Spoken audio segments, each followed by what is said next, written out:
मुलांच्या डोक्यात रोज सकारात्मक विचार टाकला पाहिजे। तुम्हाला मुलांना जे बनवायचे, जे घडवायचे, जे तयार करायचे त्याच पद्धतीचे विचार सकाळ दुपार संध्याकाळ प्रत्येक वेळेस नकारात्मक नाही, सकारात्मक प्रेरणादायी महापुरुषांचे, संतांचे, उद्योजकांचे मुलांना जसं बनवायचे, IAS IPS बनवायचे, उद्योजक बनवायचे, नेता बनवायचे, काय बनवायचे, काय तयार करायचे, त्याच्या मनात, त्याच्या हृदयात, त्याच्या आतमध्ये काय आहे याचा शोध घेतला पाहिजे। त्या पद्धतीचं खत पाणी अर्थातच विचार लहानपणापासून दिले पाहिजेत, त्यावेळेस मुलं घडतील। बी पेरणी म्हणतो आपण, बी घडणे, बी पेरणी ना जमिनीमध्ये, त्याला खतपाणी दिले की घडून म्हणजे उगून येतं।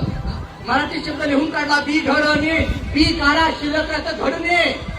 ते घडण्यासाठी पहिला जो शब्द आहे बी, ते बी टाकावं लागतं।